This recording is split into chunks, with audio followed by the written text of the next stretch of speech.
make my body go, make our bodies higher and higher. Pessoal do nono ano, tudo bom com vocês? Aqui é o professor Jefferson e hoje vamos trabalhar o capítulo 13, que fala sobre as tensões no Oriente Médio. E aí o que acontece, pessoal? A gente está trabalhando aí um conflito muito atual que fala sobre as disputas sangrentas aí sobre o território, disputas étnicas, disputas religiosas nessa região do Oriente Médio. Só para lembrar que o Oriente Médio é uma região aí na entrada do continente asiático, né, que fica também entre a Europa e a África, por isso o nome Oriente Médio. Bom, e nessa região você tem países como a Palestina, o Líbano, tá? Síria, Turquia, entre outros aí, Israel, ok? Nessa região, pessoal, nós temos disputas, né? Aí é um foco de disputas que não foram resolvidas até hoje. Mesmo com o passar das guerras, tá? Nós temos conflitos étnicos, né? Religiosos, principalmente por territórios, tá? Então vamos conhecer um pouco as características aí dessa região, meninos. Vamos lá. Vamos falar um pouco aí dos palestinos e judeus, né? O conflito que tem entre os palestinos e os judeus dentro do território, né? Dentro da região da Palestina, tá? É uma região que fica entre o Mar Mediterrâneo e o Rio Jordão, como vocês estão vendo aí no mapa de vocês, tá? Essa região é uma faixa de terra não tão grande, porém bastante disputada. E aí você tem, dentro dessa região, três países, aliás, três territórios.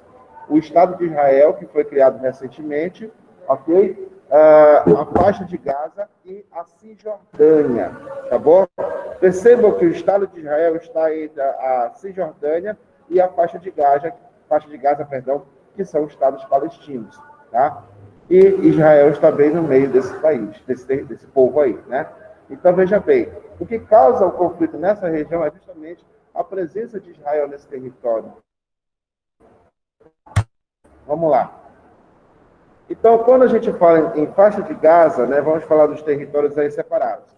Quando a gente fala na faixa de Gaza, a gente fala justamente, pessoal, do menor território dessa região.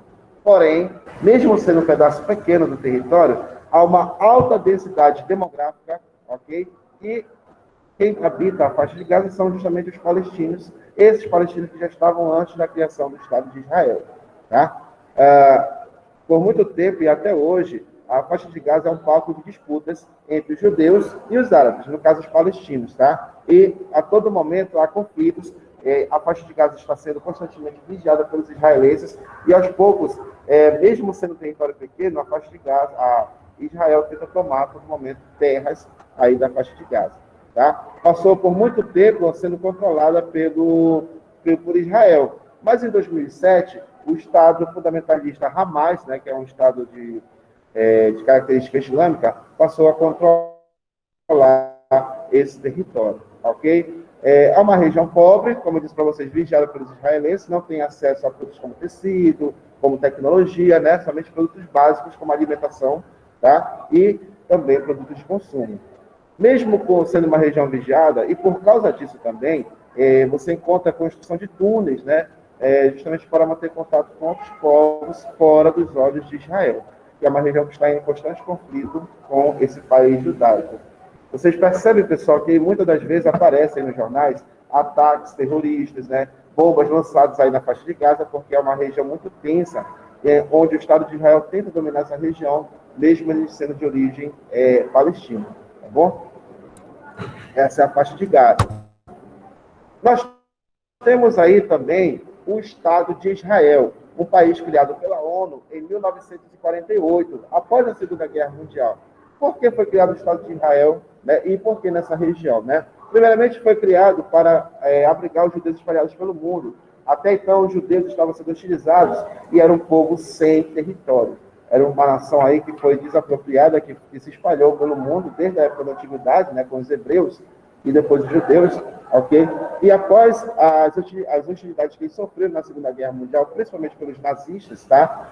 Houve essa tentativa de criar, aliás, essa criação de um Estado essencialmente judaico, que é Israel, em 1948, tá?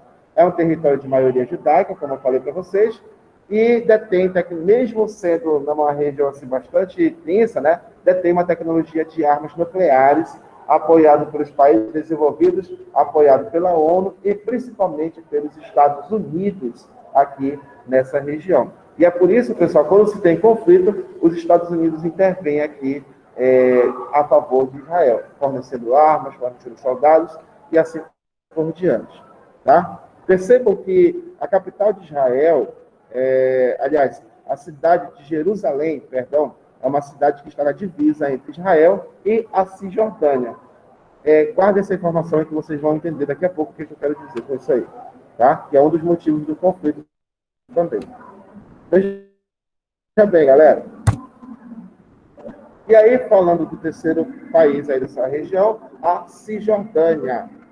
Ela, juntamente com a faixa de Gaza, forma o Estado palestino, ou seja, o Estado islâmico, que já se encontravam nessa região antes mesmo da criação do Estado de Israel, em 48, tá? Então, por conta disso, você encontra aí, você evidencia a constante guerra contra os judeus israelenses por causa de territórios. E Jerusalém, como eu falei para vocês aí, é justamente um dos motivos desse conflito. Porque Jerusalém é um local sagrado, tanto para o islamismo quanto para o judaísmo. Lembre-se que os judeus eles são descendentes dos hebreus, ok? E aí, de acordo com a versão bíblica mesmo, o Antigo Testamento, Jerusalém, onde hoje é Jerusalém, tá? Teria sido a terra prometida, a terra justamente prometida para o povo hebraico, ok? Para o povo hebreu, tá? E aí, o que acontece? Jerusalém também se torna uma região bastante sagrada, porque ali acredita-se que teria originado também o islamismo.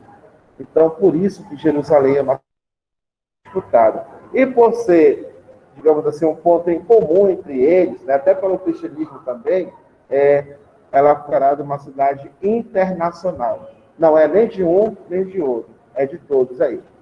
Então, a cidade de Jerusalém ela foi dividida entre Jerusalém Oriental, ficou para o lado dos palestinos, e Jerusalém Ocidental.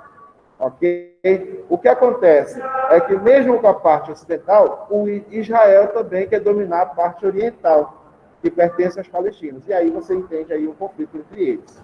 Ok? E aí você, só para reforçar, nós temos conflitos aí de territórios e conflitos étnicos e religiosos aí. Tá bom? Mas, para a gente entender, nós temos que ver um pouquinho antes aí o que originou esse conflito. Vamos voltar lá para a Antiguidade, desde a época do Império Romano. Tá? Os hebreus, ancestrais dos judeus, haviam sido dispersos após a destruição da primeira versão da cidade de Jerusalém pelos romanos no ano 70. Os hebreus, né, que eram os ancestrais dos judeus, já viviam nessa região por conta da Terra Prometida. Mas eles foram dispersos, foram expulsos, depois que outros povos começaram a entrar nesse território. E os romanos acabaram destruindo a cidade sagrada deles, fazendo com que eles se dispersassem pelo mundo. Essa dispersão dos hebreus ficou conhecida como a grande diáspora. Quem tem conhecimento do antigo, a grande diáspora, onde os hebreus se espalharam pelo mundo. Ok? E desde então, esse povo não tinha um lugar, até então, pessoal, fixo para moradia. Eles não tinham, digamos, um território fixo. Foi um povo que vagou bastante e foi bastante hostilizado pelos outros povos, né? E aí vieram os judeus, né, que é a versão, digamos assim, descendente dos hebreus, que vocês sabem muito bem que foram quase que exterminados na Segunda Guerra Mundial, tá? E após a Segunda Guerra Mundial, houve uma ação internacional para que eles voltassem para o território. Além de ter um movimento entre eles mesmos, chamado movimento sionista, um movimento radical, tá? Que pregava o retorno dos judeus à região. Só que o problema galera, quando eles tentaram retornar para a região, já existia um outro povo habitando lá aquela região da Palestina. Que povo era esse? Os árabes. Né? Os árabes, depois da passagem do Império Romano, dominaram esse território e lá ficaram com a parte deles. Ok? E quando os judeus chegaram, já existia ocupação nesse território. Então, por isso que eles entram em conflito com os árabes aí, que já viviam na Palestina. Ok? Mas, de acordo com a história deles, eles são donos daquele território por direito e por história também. Ok? Então, Para evitar, então, para amenizar um pouquinho esse conflito, houve justamente a divisão do território após a Segunda Guerra Mundial, feita pela ONU, liderada pelos Estados Unidos, obviamente, e aí você tem a criação, o projeto de criação do Estado de Israel. Porém, pessoal, foi rejeitada pelos árabes. Por que foi rejeitada pelos árabes? Porque simplesmente o projeto de criação do Estado de Israel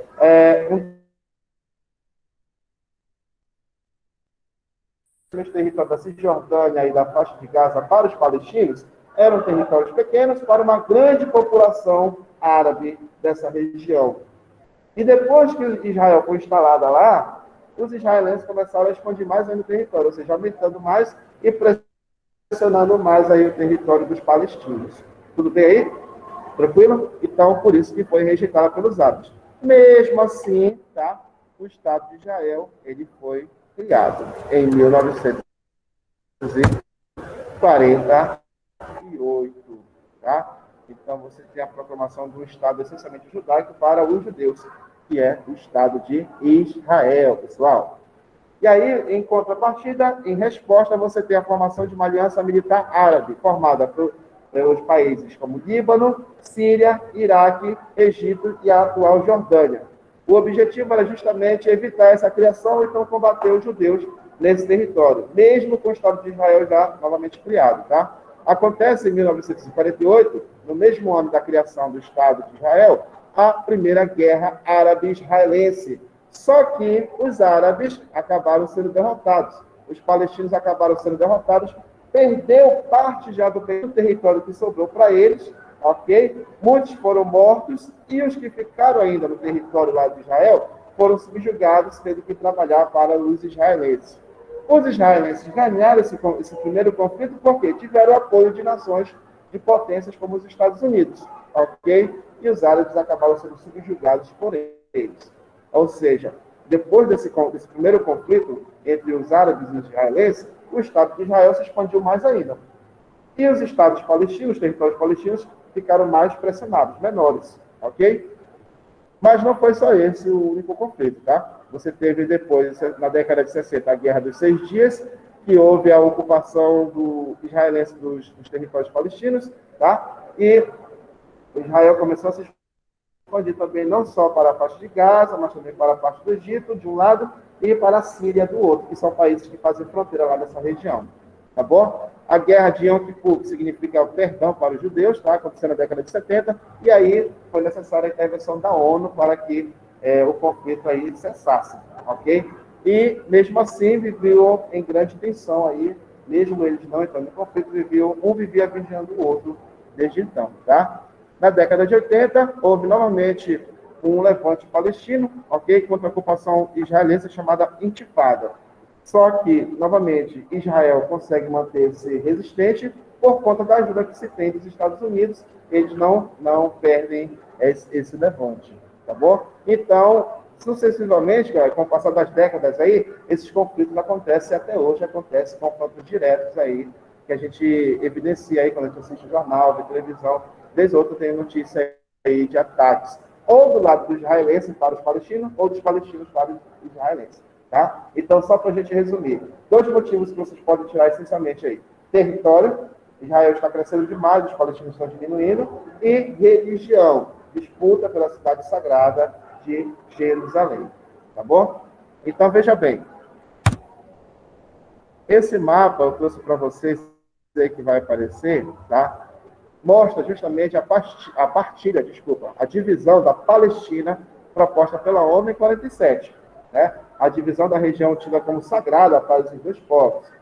O Estado de Israel, tá? Seria essa parte mais escura aqui na década de 47. Vocês estão vendo aqui? Década de 47, o Estado de Israel, Jerusalém bem na divisa aqui com a Cisjordânia, tá? Mas depois da criação, em 48 em diante, olha a faixa de Gaza como era grande, pessoal, aqui, ó. A faixa de Gaza aqui, ó, como era grande. Olha o tamanho que ela ficou aqui, ó, depois de 48, a parte amarela. Depois da criação do Estado de Israel, Israel não se conteve e começou a aumentar seu território lá dentro. E isso aumentou também as tensões, os conflitos entre eles, ok? Ocupando até parte do Egito, aqui ó, o Egito, tá? E parte da Síria também, aqui onde vocês estão vendo, tá? Israel todo momento crescendo, claro, com o apoio de potências como os Estados Unidos que estão do lado deles sempre, né? Questões econômicas aí, interesses econômicos que estão do lado deles aí, tá? Então, o que falta para a paz nessa região, pessoal? Falta para a paz aí, no caso, Israel ceder, né? Ceder e parar justamente de tentar se expandir e tomar territórios palestinos. Mas, coisa que a gente vê que não vai ser tão fácil, não vai ser agora que isso vai acontecer, tá? Então, eu coloquei esses 2 pontos que tem aí no livro de vocês, lá pela página 48, tá? Retomada das fronteiras e a saída de milhares de judeus da Cisjordânia, primeiramente. Que ocupam parte do território da Cisjordânia. Lembrando que a Cisjordânia é um território palestino, território árabe, tá? E a desocupação dos israelenses de Jerusalém Oriental. Lembra que eu falei que essa cidade ela foi dividida entre ocidental e oriental? Israel quer pegar toda essa cidade para si, né? Então, ocupa-se a parte oriental e eles precisam desocupar para evitar novos conflitos aí, tá? Por quê? Mesmo assim, sendo considerada uma cidade internacional, Israel reivindica Jerusalém como sua cidade. E a Cisjordânia reivindica como a sua cidade também. E aí você já viu, mesmo sendo sagrada, ali é um palco de conflitos sangrentos. Ok? Até hoje. Por isso, pessoal, quando a gente fala em Oriente Médio, não sei se vocês têm essa ideia também, são cidades destruídas, cidades em áreas bastante quentes, né, áridas, bastante destruídas, que não têm, digamos assim, uma perspectiva de paz ali para aquela região. Infelizmente acontece por conta da religião, da diferença religiosa entre eles. Ok? Então, pessoal, veja bem. Essa é a parte do Palestina. Vamos falar um pouquinho agora da parte da Revolução Iraniana, meninos. A Revolução Iraniana, tá? Fala justamente de um processo de transformação de uma monarquia, tá? Processo de transformação de uma monarquia para uma república. Só que é uma república diferente. O Irã, atualmente, é uma república teocrática islâmica, próxima ali da Turquia, do Iraque, né, próximo à Arábia Saudita. Hoje, majoritariamente, né, aliás, na sua essência, é um país árabe, também é um país muçulmano, perdão, é um país muçulmano, tá bom? Como é uma república, tá? Você tem deputados e presidentes eleitos normalmente pelo povo. Porém, o diferencial é que acima deles, acima até do próprio presidente, você tem um líder supremo, que está acima do poder executivo, que é o presidente. Esse líder supremo é um líder religioso, ok? Um líder muçulmano religioso. Ele é o conhecedor profundo do islamismo, ele é um fundamentalista. Esse líder supremo é o que manda e desmanda no território. O presidente pode criar leis? Pode aprovar leis? Pode, desde que não vá de contra os preceitos religiosos, desde que a religião não seja ignorada. Tem que fazer tudo de acordo com a religiosidade islâmica, ok? É para isso que serve esse líder supremo, para fazer cumprir os preceitos da religião e qualquer coisa que não tenha a ver com a religiosidade, ele veta, ou seja, proíbe as decisões do presidente, ok? Qualquer coisa que não condiz com o islamismo. Por isso que o Irã ele é uma república teocrática, república islâmica, ou seja, uma república baseada nos preceitos religiosos, tá? A religião está aí também acima do poder político, tá? E essa república ela foi resultado de uma revolução xiita, que é a Revolução Islâmica. Pessoal, existem 2 grupos aí grandes, fortes, e desses 2 grupos se ramifica para outros pequenos grupos, mas são 2 grupos fortes aí após a passagem de Maomé, de acordo com a religião islâmica, que são os sunitas e os xiitas. E daí surgem outros grupos radicais, grupos moderados, fundamentalistas, tá? Os sunitas são grupos um pouco mais moderados, ok? Os sunitas já defendem a eleição de um próximo califa, né, o líder islâmico, através de uma escolha entre eles. Já os xiitas são os mais radicais.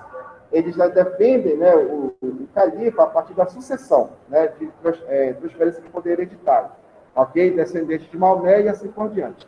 A Revolução Iraniana foi feita pelos fundamentalistas, os xiitas, ok? Que transformou isso daí, esse país em uma república religiosa, tá? Bora lá. Antes disso, Antes da Revolução de 79, Irã vivia uma monarquia com esse cara aí, ó, o Reza Pahlavi. Esse cara, ele recebia influência ocidental, influência dos Estados Unidos principalmente, tá? Ele era apoiado, obviamente, pelos norte-americanos e influenciado pelos costumes ocidentais. Isso quer dizer o quê? Que antes da Revolução Iraniana, antes da Revolução Xiita, tá? Você tem aqui, galera, uma tentativa de introdução da industrialização, de reformas educacionais, sociais e políticas, ok? Assim como acontece no Ocidente, como acontece na Europa, na América e assim por diante. Ou seja, era um governo que a gente pode dizer, galera, um governo secular, que não era religioso, ok? Mesmo ele sendo tendo base islâmica, mas era um governo que não tinha, digamos, ligações com a religião, tá? Porém, pessoal, há um problema. Mesmo ele tentando se adaptar ao mundo ocidental, você tem uma política voltada apenas para a elite, galera. Então, isso causou um certo desconforto para a maioria da população que era pobre, né? E, aos poucos, essa monarquia do Reza Pahlavi foi se tornando uma ditadura, onde ele governava somente para a elite e desfazia sem consultar a população, tá? E isso gerou uma insatisfação popular, principalmente pela camada mais pobre, e também protestos nas ruas para a deposição dele. Pessoal, a Revolução Iraniana é isso que vocês têm que entender aí quando forem fazer a prova de vocês. Vai parecer uma questão dessa daí. A Revolução Iraniana foi a única revolução árabe nesse momento onde você transfere um governo secular, que não é religioso, para um governo religioso, ok? Com o apoio da população. Geralmente, o movimento é ao contrário, é do religioso para o secular. Aqui não, foi do secular, né, para o religioso. Ou seja, transformou-se numa república teocrática com apoio popular, tá? Por conta da ditadura desse cara aqui, que mesmo tendo costumes ocidentais, governava somente para a elite e explorava a camada pobre da população. E não levava em consideração as questões religiosas dos árabes, dos muçulmanos aqui nesse momento, tá? E aí, de 78 a 79, você tem a Revolução Iraniana de fato, tá? As pessoas vão para as ruas, as lideranças religiosas xiitas aproveitaram essa onda de insatisfação dos populares também para liderar e tentar tomar o poder, ok?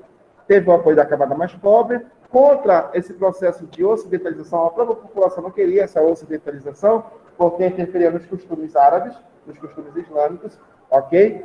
E haviam protestos aí, de 78 a 79, protestos, muitas das vezes conflitos sangrentos nas ruas da monarquia iraniana, tá? Então, pressionado, tá? O povo começou a pressionar para que o Reza Pahlavi entregasse o poder ao Ayatollah Ruhollah Khomeini. Esse cara bem aí, ó. Ayatollah significa líder supremo, líder religioso, tá? E pressionado, Reza Pahlavi ele foge para não ser morto no Irã. E Khomeini assume o poder em 1979. Claro, conduzido pela população. Esse líder religioso, ele era justamente o Ayatollah, um líder religioso dessa região, assume justamente o poder, e quando ele chega no poder, ele começa a fazer mudanças radicais, mudanças profundas aqui nesse país.